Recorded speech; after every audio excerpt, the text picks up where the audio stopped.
anyone listening to this podcast, no matter how old you are, it's not too late. And there's so much proof behind that of people who were extremely successful, who started something in their 50s, in their 60s.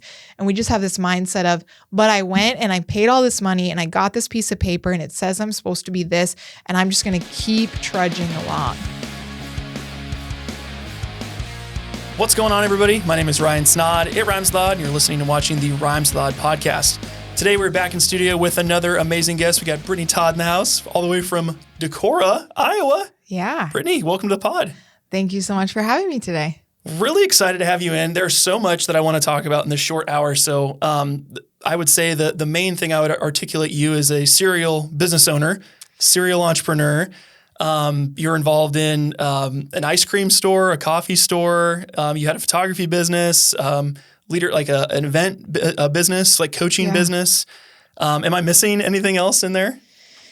You know, we have an Airbnb temporarily. Okay. You know, it's been 5 years, but we're moving into the renter world again to give another housing option in that. So we've done a little bit of all of the things. That's awesome. Well, I'm really pumped to talk. Kind of our background or our connection point is your husband, Nathan, was my JV baseball coach when I was in like middle school. Yes. And we will pretend he was only 1 year older than you. You know, he was just really young to be your coach. We'll say that. Well, he was right out of college. It wasn't too far away, but no, that's kind of a fun connection because I mean, you go on and you don't really usually hear from teachers or coaches. And then I think I was working a wedding that we had a mutual friend at and saw you were there shooting, or there was other, I think you guys were there with the ice cream business. So like I was like, hey, what's life going on like? So yes. Yeah, no, that's always fun. Especially because at that point in life when he was coaching, I only came to a couple of games because we were living 8 hours apart at that time. He was still in Fort Madison and my family lives near Green Bay in Door County, Wisconsin.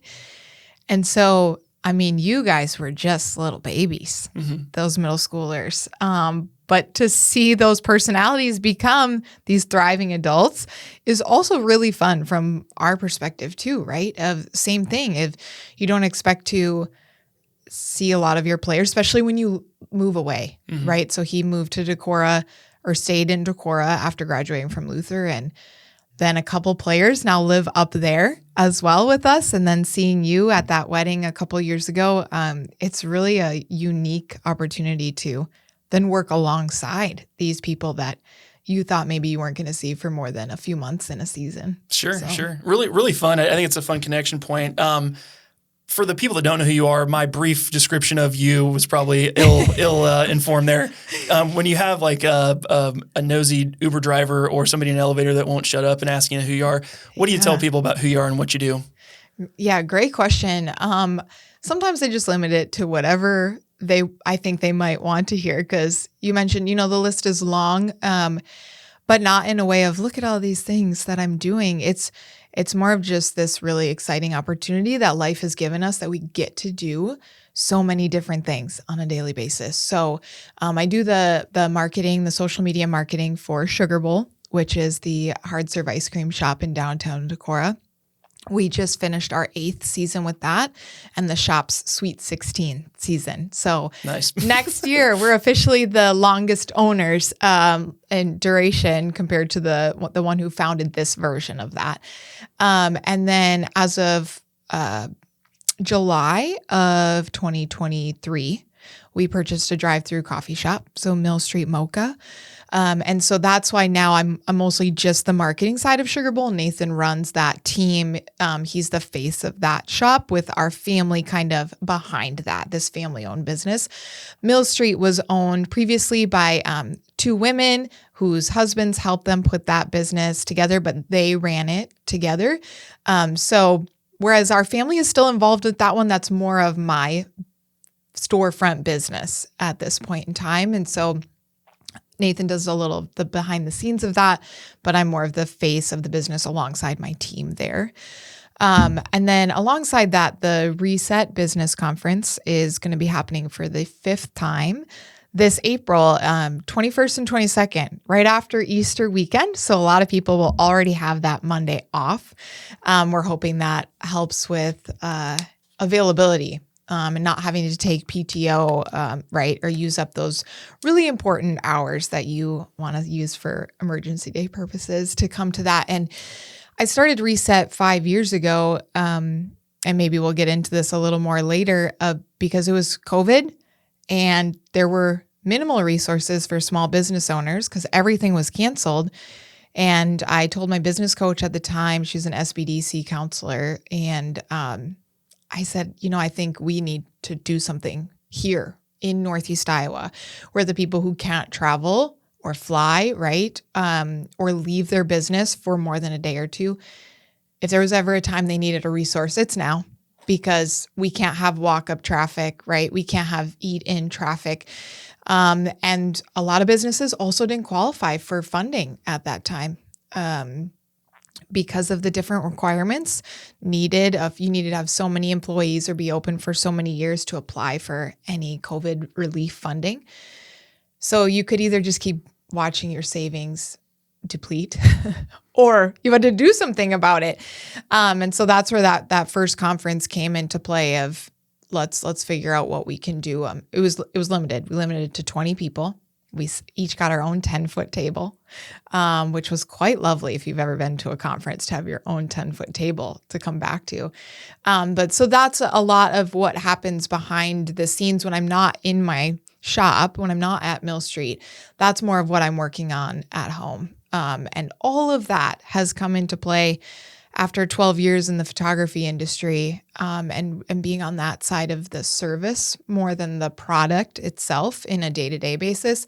And I just loved the relationships with people. And that's kind of what led me to be where I am today is you get to learn people really well when you're with them, especially on those important days, those wedding days when you find out later you're with the photographer more than your spouse, because they're with you from the moment you get dressed, right? And before that, sometimes even you're with that person for 6 to 12 hours straight on your wedding day. You build a pretty close relationship with them, especially in that year of planning. And I just wanted more of that. I wanted more of than just planning and then I see you on your wedding day and we keep communicating, but we don't really get to interact. And all of these other opportunities have brought my favorite parts of all of the careers together. It's pretty dreamy opportunity to do all my favorite parts on a daily basis. Sure. Well, and it's really cool to see you guys build this this life and business combination, right? Everybody talks about work-life balance. Like I can only imagine it's just life, right? It's like there's just dealing with stuff happening. There's kid stuff. There's work stuff. There's challenges. What was that process like when you were coming, you said Nathan moved back to town, because I want to talk about your background, but I feel like that's going to take way too much time. So we'll start to the point like Nathan moved back and you guys you're starting your photography business, or it already been. What was that process like to get going there? Yeah, so it kind of started on accident. So he moved back to Fort Madison for the summer before we got married. We both graduated from Luther College in Decorah. I stayed in town. He moved back to Fort Madison. He came back. We were originally going to move so I could be a hall director at a college. And I went to this Oshkosh placement exchange, and you interview with all the schools. Basically, it's like speed dating, but for interviews. So I think I had 18 interviews in one day. That was the most emotional roller coaster of a day, because you find out right away if they don't love you. By the end of it, they're like, you didn't make it, or like, we want you for a second interview, or like, you're just like sitting by your mailbox after every interview waiting to see what happens next. And I made it to the final round for a few schools. And they all called within 24 hours, months later, because then the process takes longer. If you make it to the other rounds, you go in person and you meet their whole team at that point in time. And we thought we were moving to Dubuque, and there was no photography business. Like nothing else existed. That's what we were going to do. And he was going to sub. He has a teaching degree, and we were going to start our life there. And that's fine. It's kind of in the middle of our families. We'll make it work. And all 3 schools that I made it in the final round called me and told me, you're our runner-up, in the same 24-hour period. And I was like, we now have nowhere to live and no jobs. We're getting married in 6 weeks. And what the heck does that look like? Like this panic and this weight of, I was supposed to have the first job, and which isn't, that's not the stereotype of it, right? It's like, oh, the male has the job and the female moves where, and it's like, no, in this case, he was just going to go teach wherever we ended up. And now I'm like, we don't have a wherever we're ending up. There is no wherever. So that's where we just decided to stay in Decorah. And I started doing like a couple little engagement sessions. My old boss from Luther, Jerry Johnson, he would start sending people my way, knowing I didn't have anything full time yet. I was nannying for a family, which now the boys are best friends with our boys to this day, 14 years later. But yeah, nannying part-time and doing an engagement session once a month doesn't really pay for anything. Not even really the groceries, to be honest. But it just started building up. And eventually I started charging what I was actually worth. I thought $50 sounded like a lot of money at that time. And then I found out that's not a lot of money because it's gone within 24 hours of earning that. And so that is where that photography business started coming into play of, well, you did my friend's engagement session and that looked really good. Can I hire you too? And can I hire you as well? And I was like, okay, I guess if people are willing to pay me for this will just be my temporary till next year and I'll reapply. And by the time next year came around, our first son was born the day after our first anniversary. And so we didn't really think that a newborn in a college dorm was probably the best idea for him or us, although we maybe had built-in babysitters that way. But so we kind of just went completely away from that route of the hall director life that I thought that we were going to jump into. And photography just kind of took off. I think it was year 4 or 5. I didn't do any other part-time work at that time. It was my full-time job. And that was just more of by chance. It wasn't the plan. It wasn't what I was striving for, but it worked and it was great while it lasted. Sure. Well, and you're kind of in this photography world. At what point did you guys kind of start looking at other business opportunities, or were you kind of like done with photography? Like what was kind of the turning point in that area? Yeah, so I ended up with a downtown storefront for a few years right in Decorah. I worked out of our house before that, got the storefront, ended up going back into our home because our third son came along at that point in time. And there was one day when I was in that storefront that Nathan called, and he was getting his master's in business management and leadership. And his project was to help a business solve a real world problem. And the ice cream shop was located across from my photography studio. And it had been for sale for over a year. And he's like, I'm going to see if I can figure out why and help him sell this. And he started crunching numbers and called me, and I'm looking out the window at this shop. And I so vividly still remember he's like, I think we should buy it. I was like, feels like cheating for your assignment. I don't think you're supposed to solve the problem. Buy the ice cream shop, Mr. PE teacher, health minor, right? This feels so ironic to go along with that.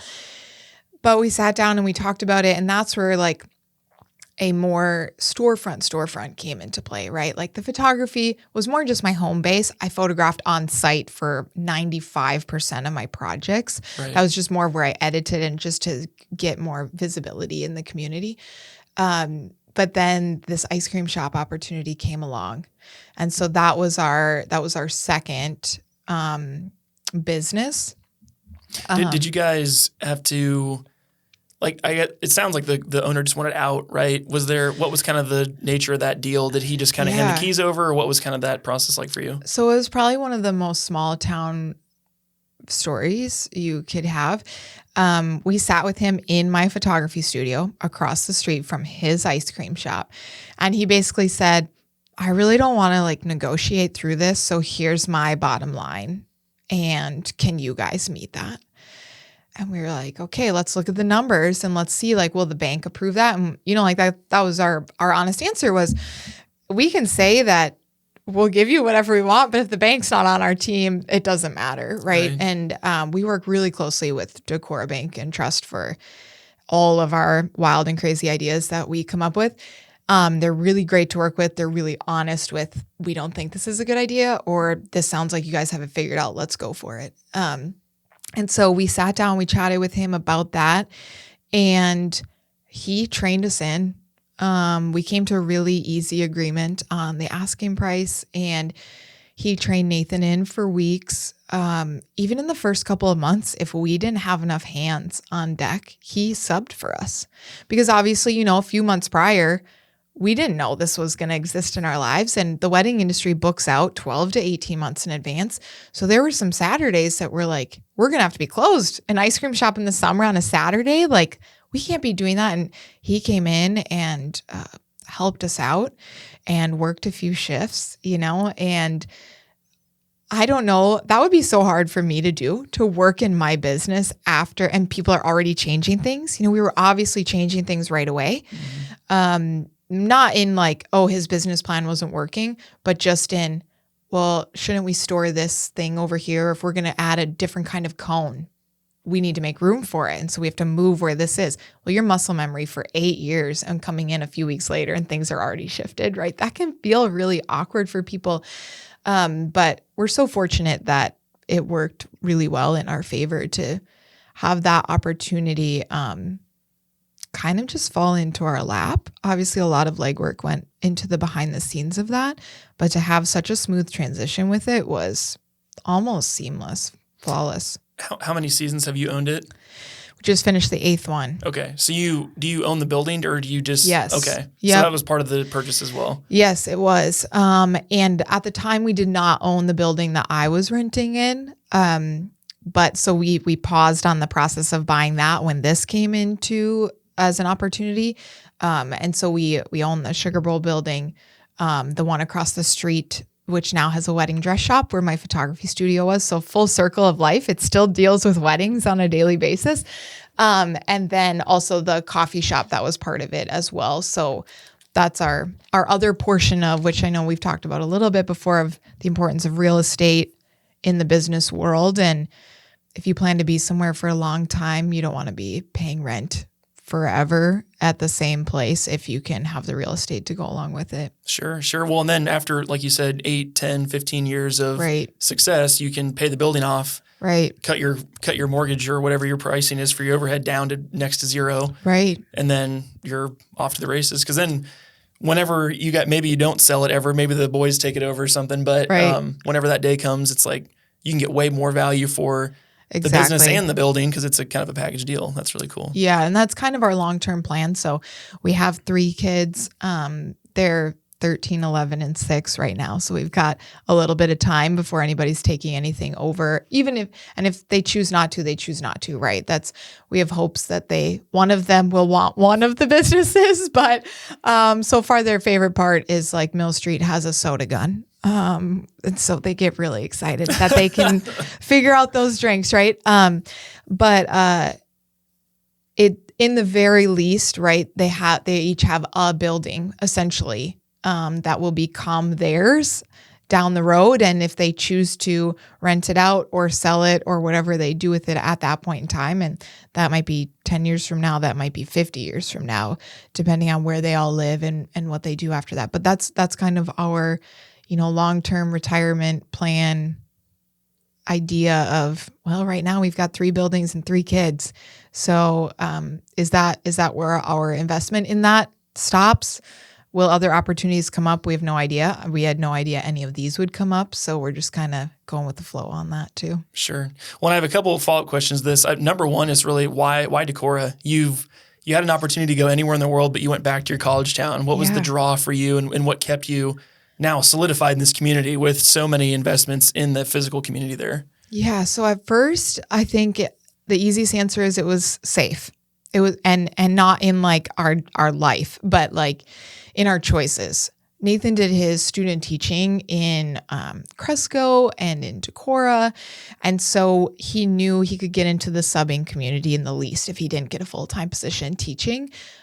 PE teachers, right? There's 1 or 2 per school. And if you're in a small town, people aren't leaving. So those jobs are really hard to come by. But at least he knew he could get his foot in the door that way. And I still had the family I was nannying for. The baby was only 6 months when I started. So he wasn't going to school anytime soon. And they still needed, we don't have childcare really in Decorah. They just built their first like big the Sunflower Discovery Center. Sounds like another business opportunity. I know, right? Oh my gosh. No, it is like, it's a huge deterrent for a lot of young families to come there because there's hardly any in-home daycares. We don't have drop-in childcare. And so if you're needing childcare for a week, that is just not a thing. You have to pay full-time all year round, which is why I worked from home then for all of our kids. So we've never had childcare. We don't have family in that community. And sure, grandparents can come and visit and help once in a while, but that's not feasible when you need like to do shoots in the middle of the day. And so it started as that safe option of, well, at least you've got your foot in the door to sub. They weren't as needed as they are today. You could sub anywhere in any community in a heartbeat. And then we were hopeful that other opportunities would arise. And they did. And they were in very unique ways for the first few years, but it just kept beginning to feel more and more like home. Like, I won't lie, it's hard to be 22 years old in a college town because the grads aren't staying. And so they're graduating and they are departing. And so there wasn't a lot for us to do, but also we didn't know where to look for things to do. So most of my friends to this day are people I met at library toddle time with a kid who wasn't mine. Like it was like this little boy that I just got to take fun places. Eventually, sure, I had kids as well that I could be in those groups. But once you have a family and the kids are old enough, right, to make friends, it's harder and harder to leave all of that behind, especially now that we have a teenager. But not even that. I mean, Decorah is just a really amazing community. There's a lot of opportunity, especially if you plug yourself in. And like I was waiting for people to invite me to things, right? So there was a lot of time just at home because I didn't know what to go to or who to go with or what was happening. And now that I'm plugged into the community through the chamber, there's different networking events, there's so many different resources, and just the other business owners in the community, so many of them just want you to succeed as well. That is definitely something that I try to live by, especially with the Reset Conference. That's the goal of it, right? Is that every small business who attends thrives at the end. And I don't care if they're on either side. I want them to be on either side of our storefronts, right? You want the people next to you to be successful. So there's more foot traffic. So it's more of a destination. So it's this thriving community. It doesn't matter if the coffee shop does great, the ice cream shop does great, but everything else is dying. Eventually people will stop coming, right? That's the importance of having Luther College in the community, and a thriving small liberal arts college right now is not something that every community who had one can still say, especially in the last 5 years. And so that's what Decorah has become for us. It is truly this home away from home for both of us from where we grew up. And it's this central home now. I don't foresee myself ever living full-time elsewhere until maybe retirement age, but then this is still going to be our home base. Sure. That's it's an interesting way to look at it. Cause like you said, the further you dig yourself in and spread those roots, it's harder to go. But it's like, okay, now that option's really off the table for us, this is where we're calling home. I think it makes it a lot easier to invest in the area and stuff like that. A question I had for you, which I think the audience might have as we were starting this transition from photography to, hey, we're going to buy this ice cream shop and the building and starting to kind of expand that way. How did you guys mentally prepare for, like, I guess the risk really of taking on a new business that you didn't really have a lot of experience in, right? And then also the financial risk of having to sign your names on the dotted line for a really large amount of money if the business failed. Like, what was kind of that preparation of your mind like? Yeah, that's a great question. Let me just tell you, the first time you write a check to a bank with not really your money, right? They're like, here, write this out so you can buy the building and the business right now, but really the bank is taking all of this. I literally looked at the check and I was like, how do you write that number in this little space, right? Like, and that was a number we've never seen before. We were only, gosh, I don't even know. We started living in Decorah at 22. We were less than 30 when this opportunity came along, and that's not something that none of our family members own their own business. There's a lot of risk with it, right? Nathan definitely did enough of that legwork that I trusted that this was going to work. I'm a dreamer and I'm a visualizer and I can see the big picture. And if you show me the number side of it, then I'm all in. I'm definitely not we're going to just see if this works and it sounds fun and an ice cream shop's cute and we could have our little family pictures here, right? That's not what it was. It was, the numbers came down to it. He was going to make more selling ice cream cones than he was as a teacher, right? And we always joke that we're the definition of a liberal arts college. I'm a vocal performance major and he's a PE teacher, health minor. And we own multiple businesses and we teach about business. He was also a professor at the college for a year. So we've really dipped our toes in all of these different waters. But I don't know. I don't know how to explain it. I wasn't ever fearful that it wasn't going to work.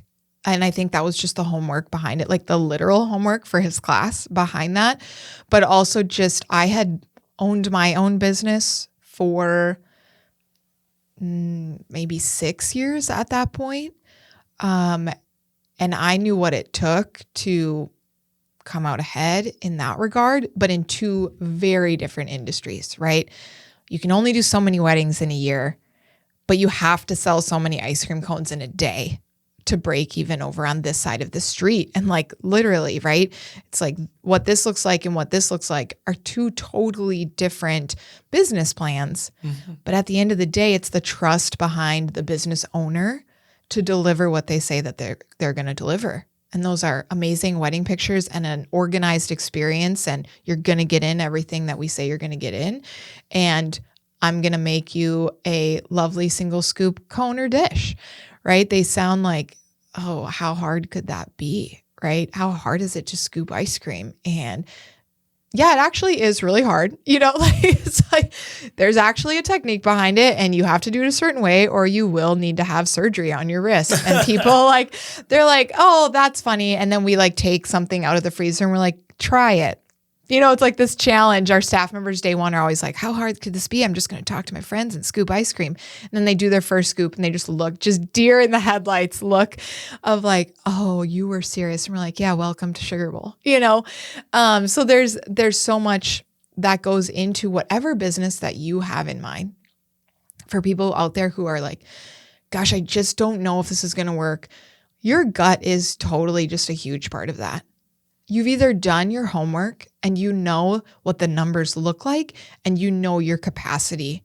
And there's a difference between not being pushed before and not truly knowing your capacity and knowing your limitations and what you'll need to hire out. And don't be fearful of that. Don't be fearful to ask for help, especially those in your community. If you're going to a new community or opening a storefront for the first time, you need to know how much foot traffic there is on a daily basis. You can't just assume, well, this other ice cream shop I go to, I sat there and all these people came in. Doesn't matter if it's not in the exact same spot that you're about to open an ice cream shop, right? Or you're going to take over that one. That's the only place you need to be doing that gut instinct research on. But I don't know that you can ever 110% know before you start. But I think you'll learn pretty quickly if it is or isn't for you. And it's okay if it's not. Your life is not over if you have to step away from something that you thought was going to be your career path for the next 30 years and you were going to retire in that space. It might be, and congratulations, and that's amazing. And it might not be, and congratulations for understanding that it's not and stepping away before you just throw all your time and money into something that's slowly failing when you could have gotten out of it sooner and started thriving elsewhere. Sure. No, I love that perspective on it because I don't want to monopolize this conversation. We have personal stuff with my wife and I potentially getting into another new business, but it's definitely food to think on because your gut is a huge piece, right? And yes, it could make money, but is this going to make me happy? Is this going to be what I want? But also the research piece, because Nathan had the privilege of having the books open before as a consultant and realizing the opportunity there, where if he was just like square peg round hole, like I want to open an ice cream shop and find a random town, like this is where I'm going to put it, but there's no rhyme or reason or data. Like he had seen kind of both sides. So that really helps kind of solidify that choice. Yeah. And full disclosure, and in full transparency, we did have another ice cream shop that we branched off of the one we have in Decorah. We opened it in a town 45 minutes away. It was another college town. Oh, well, we know what that looks like, right? We're in a college town. It didn't have anything like that.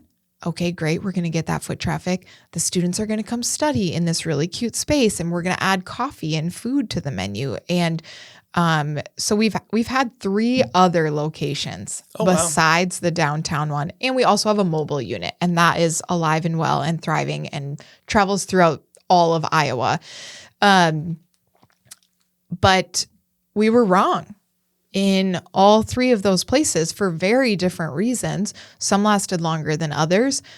Some were personal reasons of just the amount of time it was taking away from our family. And it's different when you have a toddler and a baby who don't know how much you're gone and you're just missing out on those moments.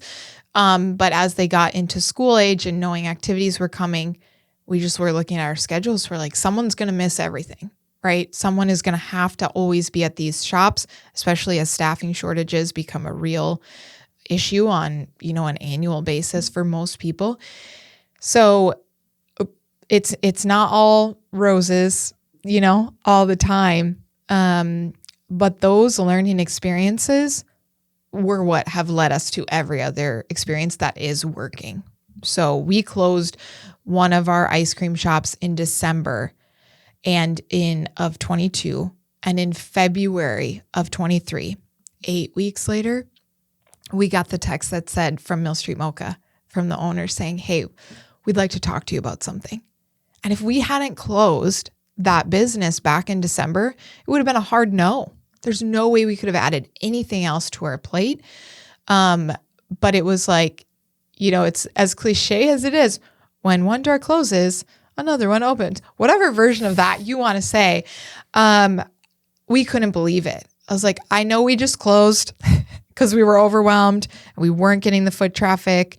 We found out all the college kids leave town when they want to go do something. They don't go to that downtown at all. Mm-hmm. They didn't even know we existed after 18 months still. If we hadn't closed that, as extremely difficult as that was, especially when you own a business conference that teaches businesses how to thrive and yours is closing, it was just so obvious then to step back into it and be like, this is why. This is why 8 weeks later, we're getting a text message of, do you want this new opportunity instead? That is 1 mile from our house instead of 45 minutes from our house. It closes at 4:00. Nothing for our kids starts before 4:00, right? It was just such a no-brainer opportunity. And again, they're willing to share the numbers, the small town vibe. We mentored them a bit when they started the shop, so that helped too. There were no secrets. It was a really smooth transition. They have also come to sub even a couple months ago, over a year after leaving that shop. Like those are the kind of relationships that we've built with everybody that we work with. It's not always easy, but it is something we're really proud of past staff members, people we've worked with, people we've bought businesses from are all still welcome in our life. I can't imagine that any differently. And I mean, you're proof of that, right? Like how many years later after Nathan has coached you, you're still in our life in this little glimpse here, and following on social media, but it's still a connecting piece. Sure. Well, and it's interesting because I always say people that are teaching to the having a failure as a business success leader type of thing, people that are doing those things or teaching those things often are not doing them. So having someone that's actually in the trenches doing it, I'd much rather learn that topic from someone that's out doing it and practicing it than somebody that has just been in academia their entire life. Because It's like you can say, oh, do your market analysis and you should have known this or that. But it's like, have you ever gone out and started something and fell flat on your face and got up and be like, okay, like not doing that again. Like, let's move on and keep going. So I think it's a good piece of the story because it's real, you know. In that same vein, was the bank so willing to continue to lend you guys money for these new ventures after one of them failed? Right. Yeah. So that's the one part of our story that I really love to share is, we actually had an opportunity to open a shop in Cedar Falls. And for the ice cream or for the coffee? For the ice cream shop. Yep. Yeah. And that was also before this coffee shop opportunity came into play. And we went to the bank and I'll be honest, I was not all in on this. And again, I think that comes down to that gut instinct. And I don't want to say that I wasn't supportive of Nathan's thoughts and ideas. It was definitely lucrative. It's right by you and I, right in the downtown. But that building price tag was triple anything we had seen before. And we brought that to the bank. And I always joke that I slipped the banker a 20 to say no. But no, he is just such a genuine human in our lives. And he is, you know, he's like that advisory board part of having a business of, if we bring it to him and he says no, we need to think hard about why we're saying yes. And he's like, could we give you this money? We sure could. Do we want to give you that stress? No, we don't. Because what if that one, a month or two in, doesn't succeed? It's different when you live a half mile from the ice cream shop. And again, this was before the coffee shop. But it's easy to go there and fix plumbing or sub because someone's sick or they're running late or whatever that looks like. But he's like, you guys would have to be hands off and live an hour and a half away. And what we love about our businesses is that we're not hands off.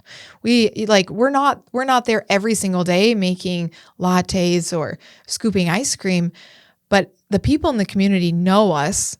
And when we have people that we find out from our staff, our regulars, and we don't recognize them, we're like, okay, reality check. When's the last time we've been behind the counter? Like, we need to be getting in there. We're still the same people scrubbing floors, doing toilets, right? We're doing all of the same things we ask of our staff. And that's not something we would have been a part of there at all. And so, you know, we're so thankful. And that is a part of the story that we totally share of they're not just this bank that's like, all right, here's more money. Okay, here's more money. Can't wait to collect on you on that one. Because we know that's not going to work out, right? They're rooting for you to not, you know, right. That's their whole job. Is they want you to be successful because their name is on the other side of that at the end of the day, right? If we can't give them their money or it's a foreclosure, whatever happens, that doesn't benefit them.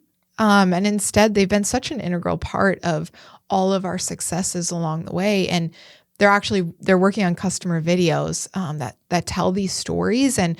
We had the honor of being the first family that they I saw the video. Featured. Fantastic video. And yep. I mean, it's like, you know, I know now I don't want to ever be a Kardashian because that was exhausting. Like we filmed for like 10 hours to tell these stories, right? For a 5-minute video.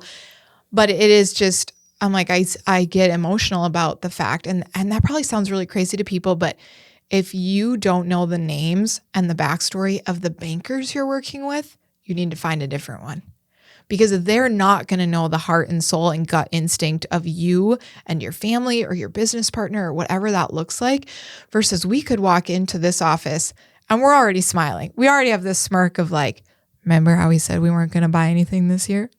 Here we are with another idea. And we slide our plan across the table, but we know what we need to come with. We know what kind of numbers they're looking for. We know what kind of story we need to be able to tell through our business to be successful. And we need to prove that to them before we leave that room. And so yes, for what we have now, they've been extremely supportive. They are all in right alongside with us.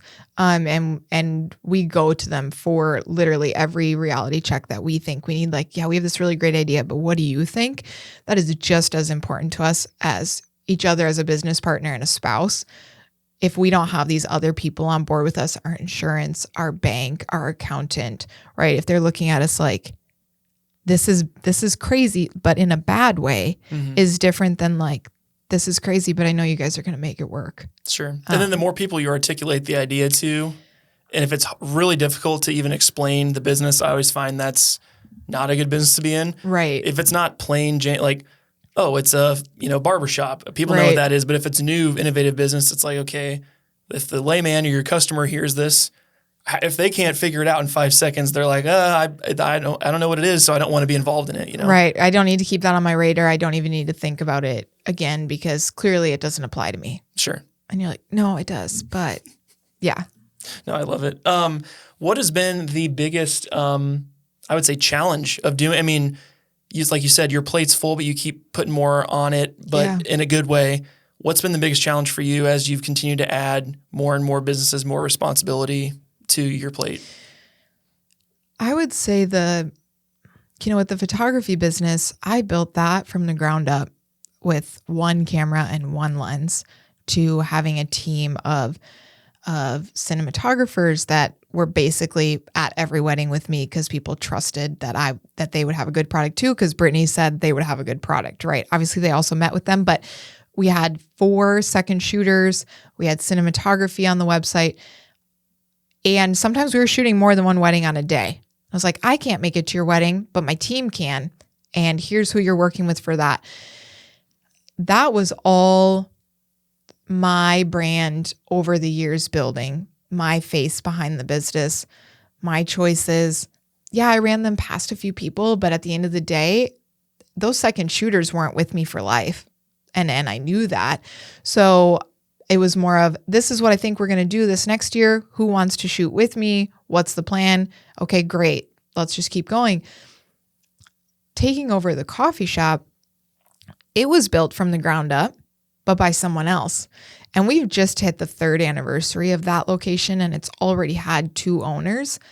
And I'm still not at the halfway mark, right? Like they're still the owners a little bit longer than me. I'll hit that later this winter.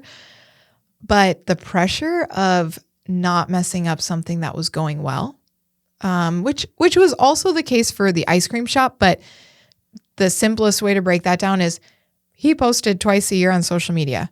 We are opening next week and we are closing next week.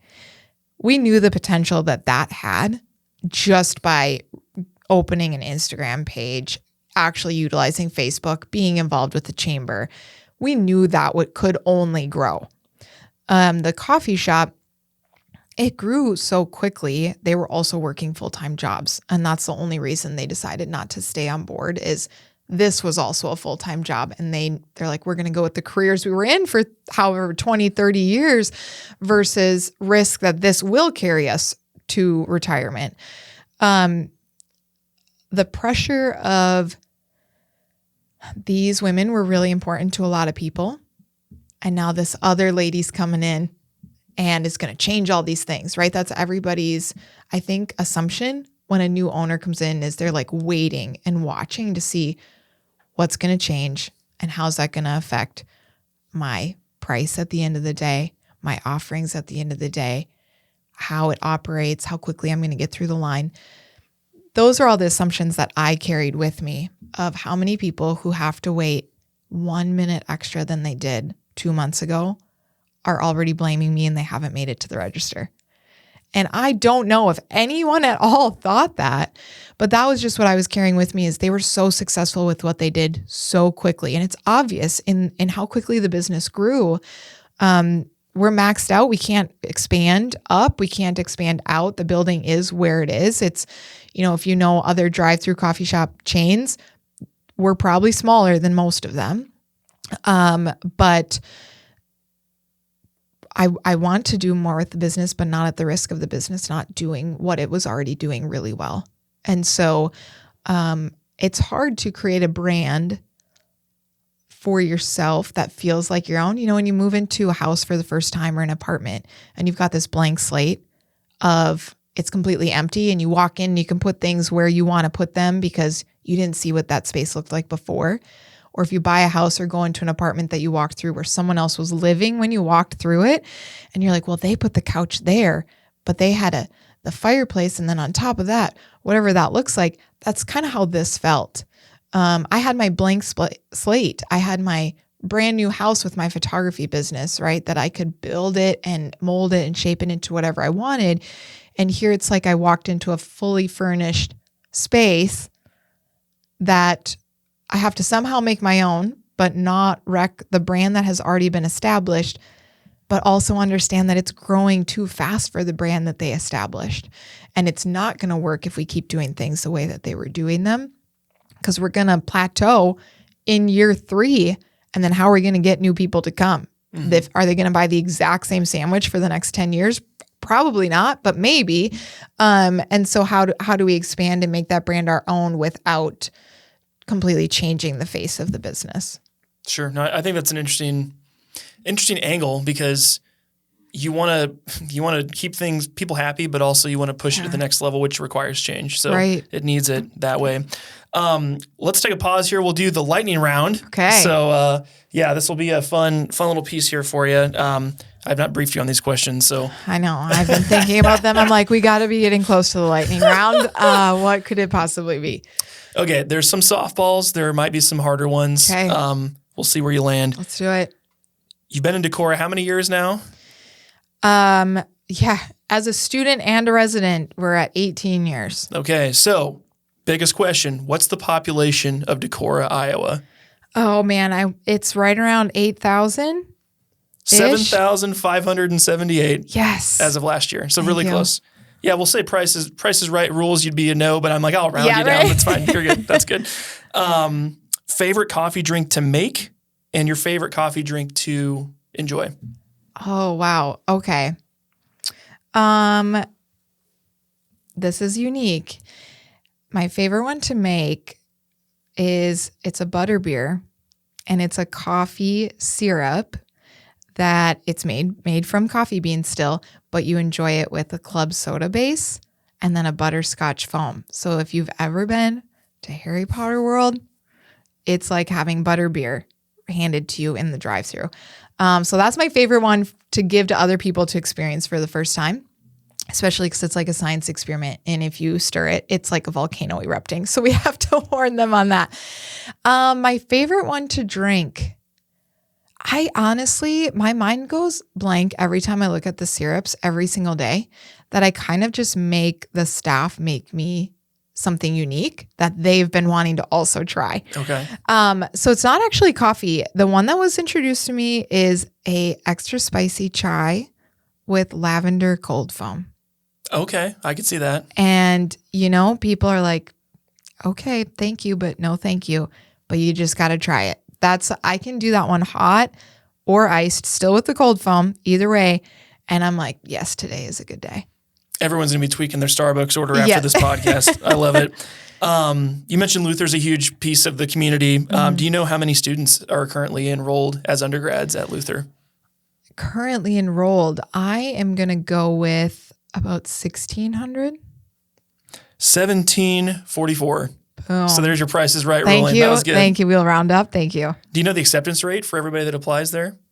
Oh. You guys got in, so that's good. Yeah, we got in. So I'm going to go with everyone who applies makes it. I would say their acceptance rate is 96%.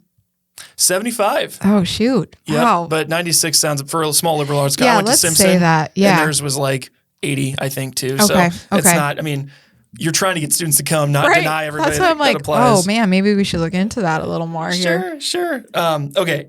Then another piece of this was I shot a video for the Iowa DNR, and I was in town last year in the winter.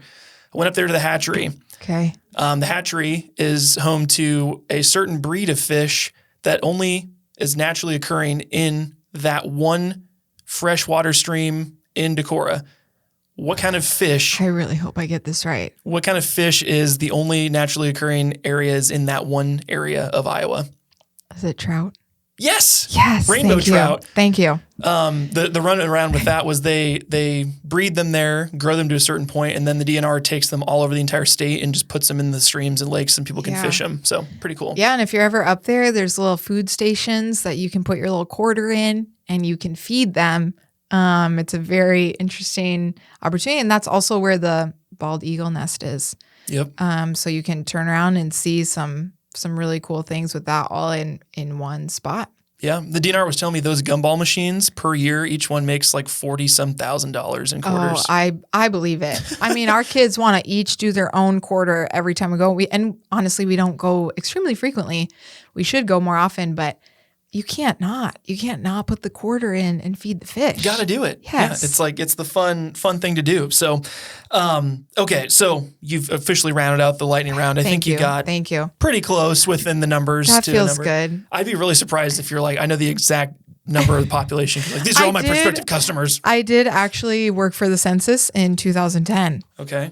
So it's been a little while. That's one of our other fun little side jobs when we were trying to figure out what we wanted to be when we grew up. Sure. Was working for the census. So, well, you learn a lot about the community. Yeah. And then you can see, oh, this works, this doesn't, I still don't know where I was driving on those routes because A, that was before I had a smartphone. B, I was just a student. So I only went from like campus to Walmart at that point, or like Mabe's Pizza downtown. And they have you going all over the place. I'm like, it'd be really interesting to see who I actually all talk to that I know now as a resident. I'm certain there's people in that I'm like, I have been to your home before. And like, what a crazy job for a young female to drive at nighttime into the woods to find homes that no one has responded to their paperwork. Sure. You're like, how many people live here? Yeah. Just tell me from the car. Thank you. Did you ever have any close calls with like, you hear somebody rack a shotgun round in their gun or something? Yeah. No, the most unique one was I pulled up to like one of those little cabins that you're like, this is in a horror movie, isn't it? And then it was just like a bunch of people, as very Decorah, like around a campfire. Not everyone's wearing shoes. They're like just hanging out. What they were doing, I don't need to know.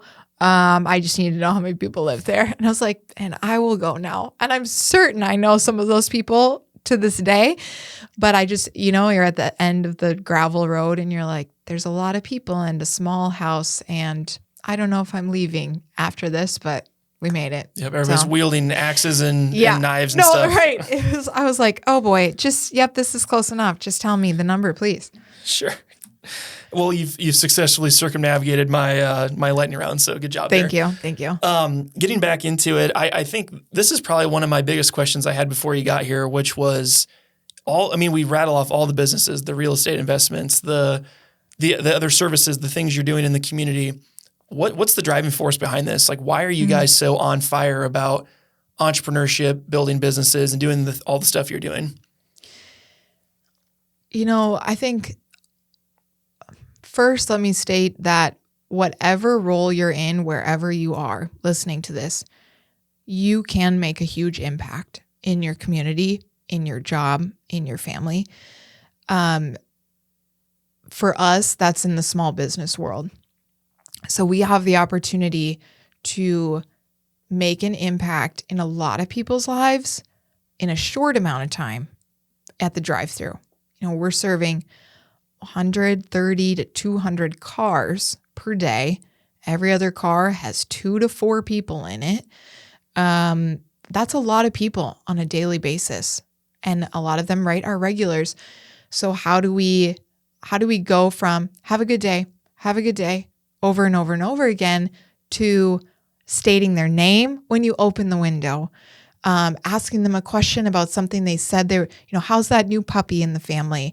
How's that baby? We've already experienced that in the last 14 months as we've gone from people finding out they're expecting and bringing blue and red drinks to work to tell people if they're having a boy or a girl, right? And then coming back the next day to tell us what the answer was, and to now seeing that baby come through the drive-thru. And same with engagements and weddings. And it's so much more than just a coffee shop. And both of our websites state that we're so much more than ice cream. We're so much more than coffee. We want you to come into this space, come into Sugar Bowl, and feel welcome. It's a place that, the site also states like to build relationships, to find relaxation. When you come here, you're not feeling rushed. You can take your time. Like, we have 24 flavors of ice cream.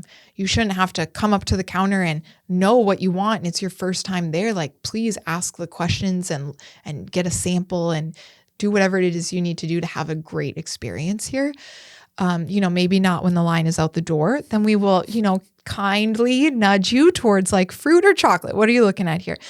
But then same in the coffee shop drive-through, it's like they can't come in, right? It's just a drive-through.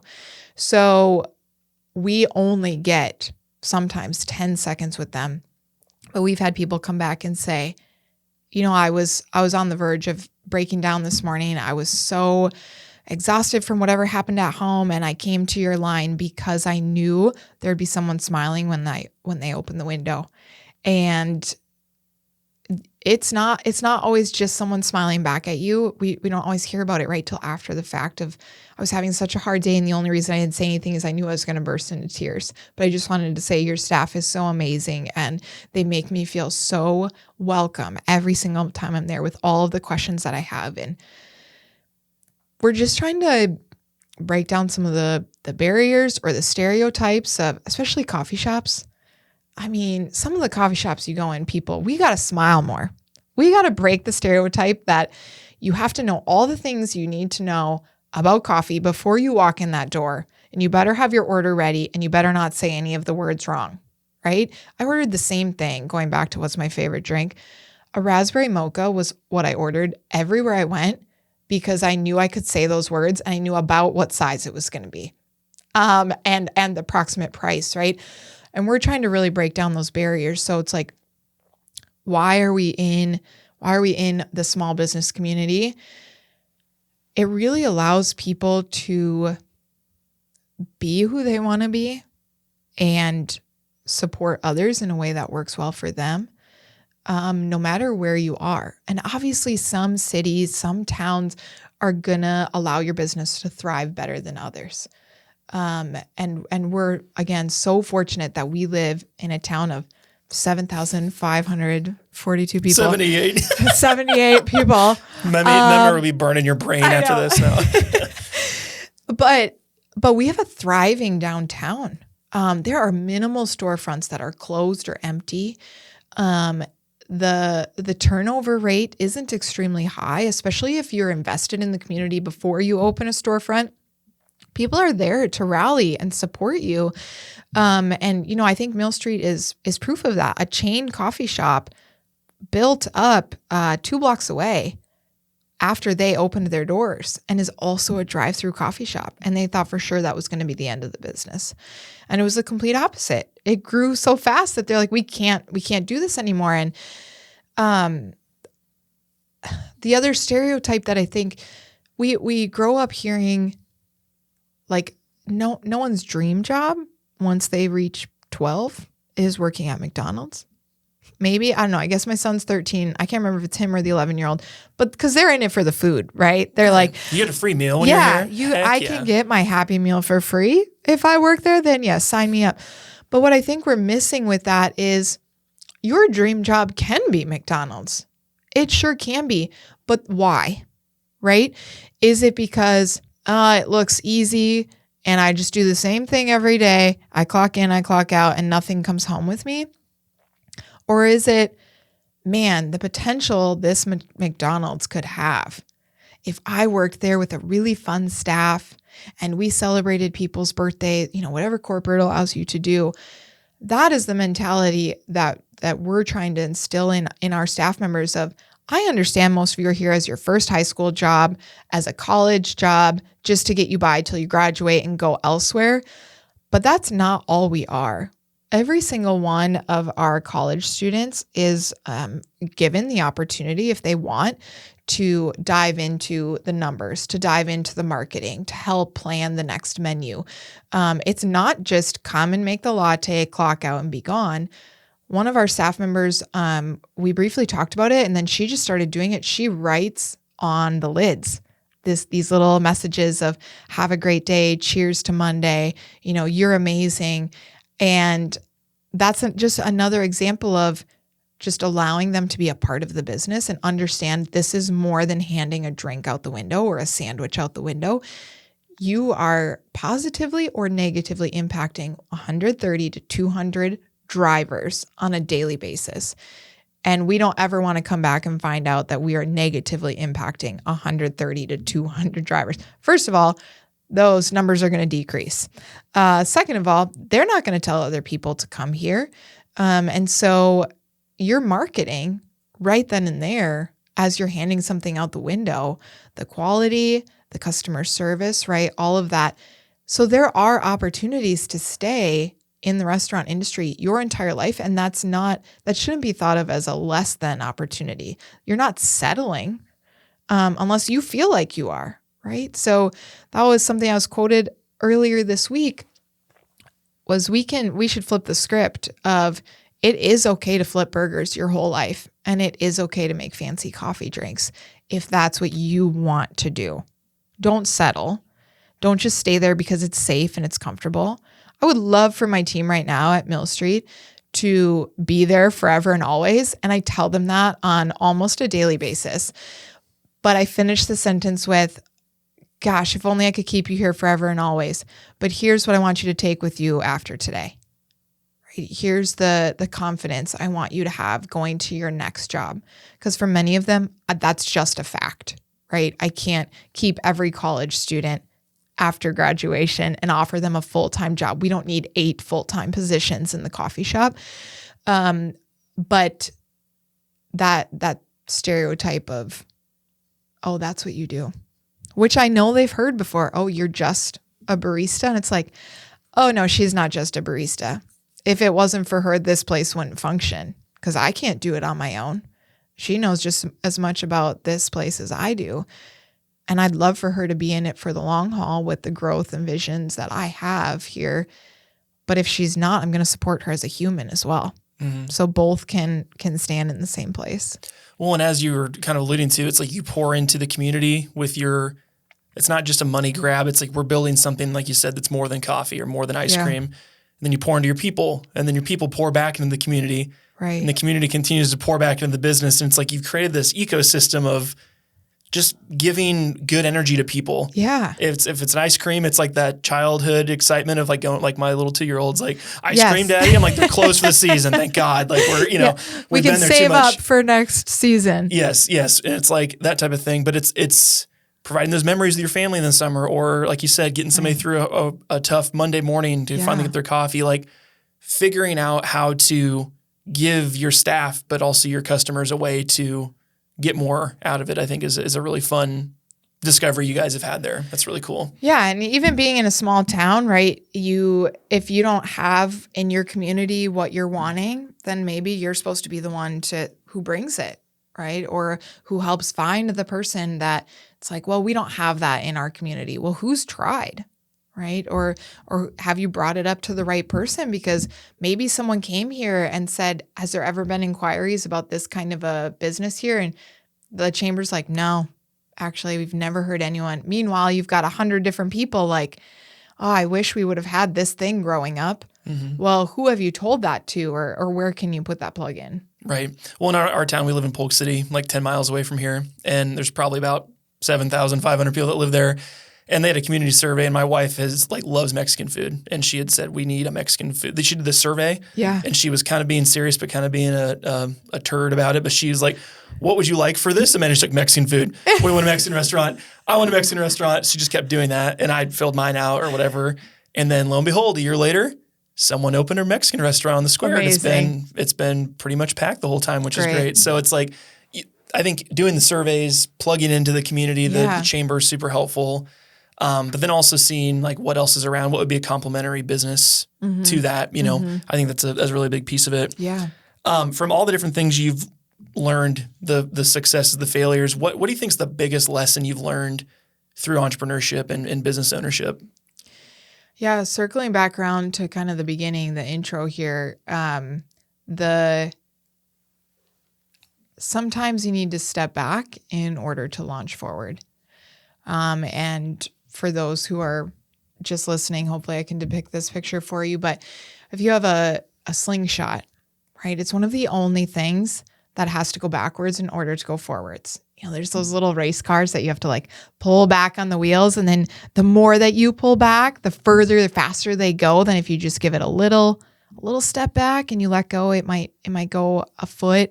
You do a little bit more, right? Same with the slingshot. You pull back just a little bit and let go. Absolutely nothing happens. Your item is probably still in it or has fallen to the ground. But, if you pull back and you aim just right, and for those watching, they're like, what is she doing with her hands? You understand. Everybody understands what I'm trying to do.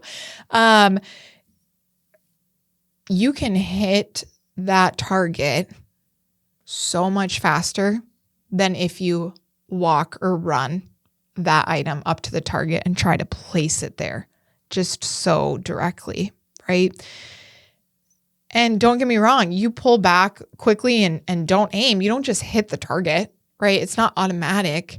And I think that's the best visual to give for our other businesses, right? If we really had to just take a step back and we had to close it down. And that wasn't an overnight decision, right? That was months of, well, let's make it through a summer season with ice cream. Of course the numbers will go up. No, because all the college students went home, right? Okay, let's go through the fall when the students come back. Okay, let's go through the holiday season. It was finally this just isn't working. We have tried everything possible with marketing, with doing newspaper ads and radio, right? Everything from modern to timeless opportunities. None of them were working. It's time to call it quits. And you're just sitting there with that and then realizing why? Why was this opportunity even given to us? It was going to be so short-lived, cause so much stress. There's money lost during that. Obviously, if you're not being profitable, you are losing money during that time. And to just sit with that and take a step back and look at what did we love? What did we love there? What did we wish we had more of? What was missing that didn't make it successful? And then just a few months later, in that case of, hey, here's this opportunity. There's no seating. It's just a drive-through. We already have a staff. We already have troubleshooted the location. Obviously it's successful. We would not have been able to say yes, as I said earlier, if we were still just trying to trudge forward with this other location. And I mean, that same concept goes back to my college career. And we make the joke that we're the definition of liberal arts students, that you really can be anything you want to be when you grow up if you have a liberal arts education. I'm sure that's true other places too, but that's just our experience my photography career was built because my work study boss started sending clients my way. I didn't know I wanted to be a photographer for 12 years as a full-time career. And the nannying job was someone in admissions knew a different professor needed a nanny. And that's how I got that job. And then there's this professor who led me to this, or there's this professor whose senior pictures I did for their son 15 years later, right? Or came to my conference, and there's all of these different twists and turns. But I went to college to be a vocal performance major, right? And so we skipped over that quickly earlier because it's not always something that needs to be brought up. But for those who may be listening, who you feel that piece of paper, if you went to college and you have a diploma that states you're supposed to be blank and you don't want to be that anymore, the only person that's forcing you to be that is yourself. And it is not a failure to change your mind. I say the biggest failure is if you just keep going because you feel you have to. And there's a difference in I have to because I have to pay bills right now. That is one thing. There's also 1 million jobs open right now, and you could be literally whatever you want in almost any community because there's probably someone out there who's just I'm so sick of posting. I need help. I'm just going to struggle through it myself as well. Just go approach them and say, these are my skills. This is my degree. They might not align and they might be perfectly together, but it is only up to you to sit there, literally write down, here's all the things that I love doing in life. Here's all the things I absolutely despise doing in my current job, in any job I've had before. And look at that list of things you love and then find or create the one that can circle the most in that spot. And I think we just feel like maybe that's a too juvenile way to do things. Okay, what are we in 5th grade and we're writing down what we want to be when we grow up? Yeah, you are. Because if you're in your 20s, 30s, anyone listening to this podcast, no matter how old you are, it's not too late. And there's so much proof behind that of people who were extremely successful, who started something in their 50s, in their 60s. And we just have this mindset of, but I went and I paid all this money and I got this piece of paper and it says I'm supposed to be this, and I'm just going to keep trudging along. And it's like, no, what if you just paused? And nobody told me that when I was a student of, do you see that you hate all of your music classes? And I'm like, no, that's what I said I'm coming to school for. I'm just going to keep going, right? You're not going to just spontaneously grow a passion for that, Right. And I didn't know what these other things were that I was going to be passionate about. I started taking psych classes because they were a gen ed. And then I added on a minor. And the only reason I didn't add on a double major is I knew I didn't want to go to grad school. And they're like, you won't get a job with a psych degree if you don't go to grad school. And I was like, well, then there's no need to take that last class because I'm just not going to do that. But the psychology side of life, right? That's every day. That's working with clients. That's sitting on the floor with babies. And that's why I can get any ring bearer flower girl to smile for any photo, even if I've met them 2 minutes ago. Those were the traits that carried with me. And I'm just like, I'm always so curious as to what if I had decided year 1 or year 2 of college to go a different route? Would I still be where I am today, but better off? Would I have found a different passion in a completely different direction that still would have brought me as much joy as all of what I do now? Yeah, being a small business owner is stressful. Like, anyone who says otherwise is lying to you. There are amazing parts along the way, but at the end of the day, it's up to you how much money you're making. It's up to you how supported your family is, and it's up to you how much time you're spending with them. And that's where that can either be a stressor, or as you mentioned earlier, like, we really integrate everything. The boys, if they want to come to work with us right now, they can, even though they're not like that Iowa legal age. They can come work for a family business at any age. And there's no need to push them into that.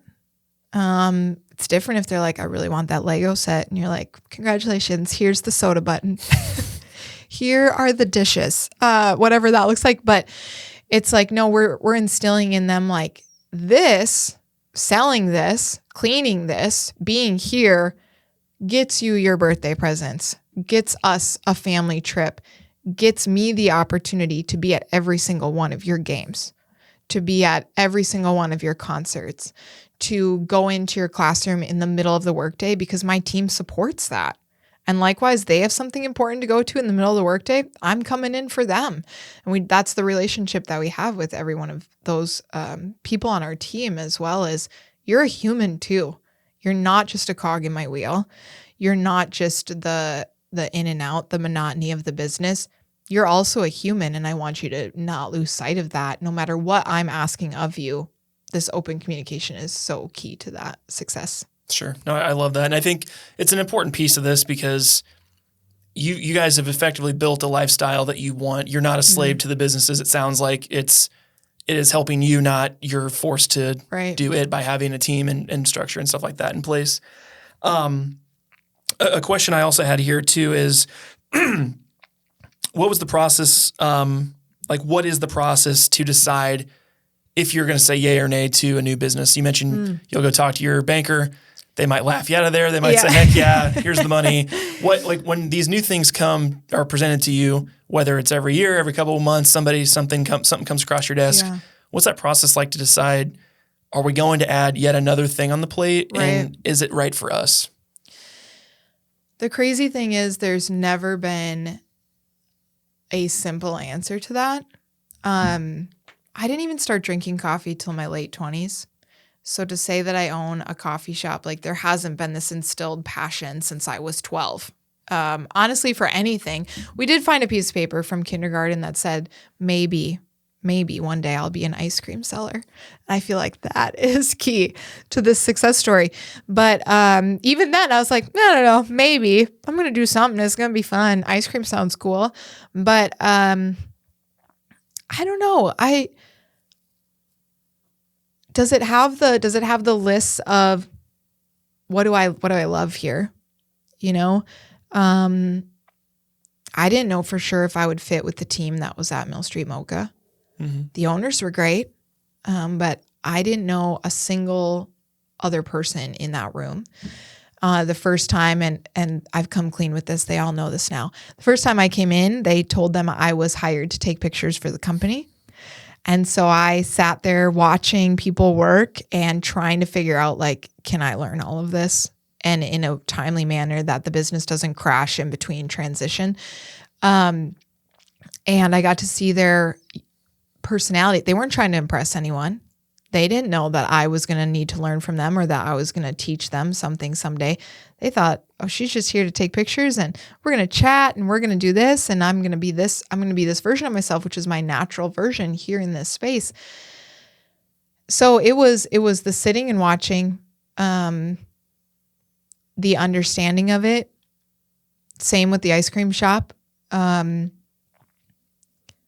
we take this on and will it allow us to build onto this vision of who we want to be around our kids, around each other? Or is this something that we're going to look back and say, wow, that was really a horrible choice for our family. Here's all the things we missed out on. And earlier I mentioned, the coffee shop from the beginning closes at 3:30 with closing routine. I'm out of there by 4:00. It has the flexibility to go pick people up from school if I have to at the last second and bring them back with me to finish out the day. That was something that was put into consideration. There's no way I could have purchased a restaurant that also closed at 10 p.m., same time as Sugar Bowl, 9 p.m., either way, and felt like we could easily manage that and have kids who are in the involved stage of life. And so that was a huge piece of literally mapping out, okay, like my day might start early. I might be out of the house at 5:30, which is another systems and process. Now I don't ever have to start till 6, opening at the same time we were, right? We've switched enough. I don't ever have to leave till 6. And with the amazing team that I have, even if I'm subbing for someone, I never have to leave till 7. And they know I'm going to wake up the boys before I leave and I'm actually getting there at 7:10. It's just a given. I'm going to say goodbye to my kids in the morning and they hold that space and they know I'm showing up eventually. All of those parts, that trust, again, is it going to make an impact? Is it going to make an impact in your life? Are you just trying to go out there and put on a show for other people? Are you just trying to prove like, yeah, I can add another thing to my plate? Because that's not going to work. But if you go in there with this sense of your purpose, right? Start with why. There's so many books out there right now that I'm sure you've had people mention on this show before. I saw your High Performance Habits. Oh yeah, Brendan Burchard book out there, and I got to hear Brendan speak at a conference that inspired the Reset Conference the year before in 2019. And there are so many books that just literally listen to the people who have already done it, right? We talked about, there's people who might be in the academic side of it, and there's people who have done it, and learn from the people who have done it. Ask the person who's trying to sell the business, or ask the neighbors in the place that you want to start a storefront, or ask the community in a place you want to have a virtual or on-site location, right? The photography business. I know almost every when I was in it, I knew almost every single photographer in the area personally, with what their specialty was, with what they did and didn't want to accept. And if I was booked, I was sending them there. And likewise, people were coming back to me. If you can't have a relationship with those in your industry or the customers, I don't know that owning a business is for you if that's not something you're seeking. Just ask the questions. Ask for the resources in that area as well. I mean, I'm happy to be a resource for anyone. Anybody listening, no matter where you are, you want to run an idea past me. You've heard a little bit of the story now, right? I've got some failures in the back burner that I can bring up and relive through for you. And we've got a lot of success stories too and our visions of what the future looks like with the businesses we have. We've got some big plans, but we're not just going to throw them together overnight. We're going to wait until that timing, that gut instinct, that trust in each other and in our community to support that. If you don't have people rallying behind you, you just can't do this alone. Sure. And you shouldn't want to. Sure. No, I think that's great. Last question, you kind of just alluded to it and led me right into it. So what is the vision for the different businesses, or just the collection of businesses as a whole, like for you and your family in the next 5-10 years? Like what is that big picture vision for you guys? So Sugar Bowls is a pretty exciting thing that we'd like to do in the future. When we originally bought the building, there was another building behind it, more of a storage space that we just weren't able to purchase all at once. And the previous owner still owns that. We would love to purchase that and expand out the back of the building, which we're right on Water Street, which is the main road, not to be confused with Main Street if you're coming to find us in Decorah. We're right on Water Street, so the traffic right outside the building is one of the busier spots of town, but behind the building is really quiet and would be an amazing spot to have outdoor seating. We're pretty limited in our community as to where you can dine outdoors. A lot of spaces just don't have the capacity to do that, even if they wanted to build out. And so that's one of the things that we're looking at, and then have more storage and possibly more offerings. I think Nathan's dream is to like grill for people forever and just hang out outside and like grill burgers and hot dogs and still serve ice cream, right? I'm like, yeah, that sounds like the perfect summer day. So that's kind of what that looks like. I would love to combine the Reset Conference and the coffee shop into one and offer a coffee school. And I know that these exist out there. There's more of the conference vibe for that, but this would be more of a hands-on. You come and we'll teach you the ins and outs of coffee, but we're also going to teach you the ins and outs of the business behind coffee. How do you market this well? How do you tell a story with a picture of a latte, right? Especially when you're a drive-through, we don't have customer pictures to post like other people do. We don't have these like cute little moments that happen inside the shop, or this group studying, or prom pictures, or, we don't have that. So we have to convince people with a photo of us standing in the drive-thru with the building in the background, or just the product itself of this is why you should come and you should get it from us here. Mm-hmm. And it's more than just because we say so. It's like, here's the story behind that. And that's hard to teach in an afternoon seminar, right? And especially if you're someone who's listening to all of this information or a weekly basis, tuning in to figure out what can I learn from people as I try to build my own business on my own. This would be like your one-stop shop. Like, no, we're not teaching latte art. We're a drive-through and a lid gets put on everything that we do. We don't specialize in that, but I know people who do, and here's who I can connect you with for that. Right. But this would be your starting point of how do you build a business, especially a coffee shop. How do you build that from the ground up? How do you change owners? How do you work on a brand?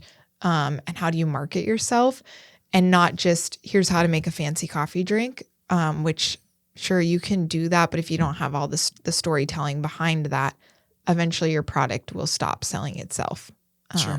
And that's why people search out local options versus chain stores, right? Especially that's why we researched when we were on our way here today of what local shops are out there, because I want to see their cute spaces they've set up. I want to see a little bit about what their story is too. Sure. No, I love that. There's a lot of opportunity there, especially for the online education space. And we could go down the rabbit hole with that with all my online programs I built over the last decade, but there's definitely a need for it. Or someone's weighing the option, do I buy into a Starbucks location or scooters, or do I go and build my own brand from scratch? And what goes into that, and trying to figure that out, I think would be an interesting offering to not add another thing to your plate, but as a digital offer, or you capture the conference that happens and then sell it on the back end. So then you do it once a year, but you could still monetize it bigger. So without going down that rabbit hole, sorry. No, you're good.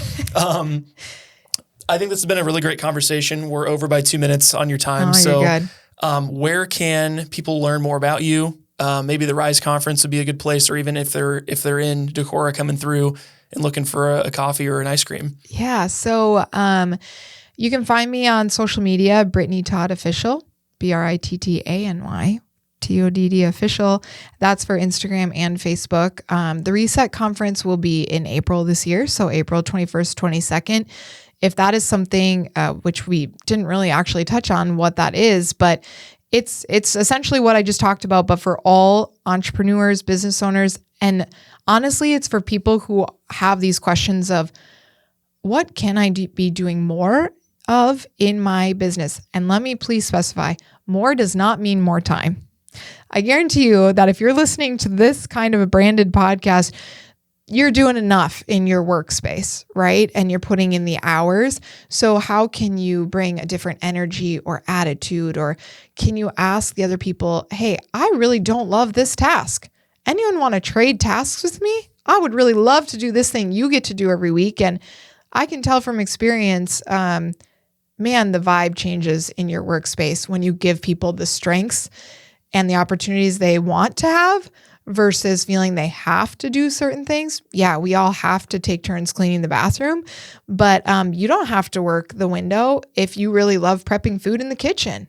Great, because I don't want to prep food in the kitchen. So that's going to be your rule until you tell me, okay, I'm sick of this. Can I switch for a couple weeks and then I'll go back to it?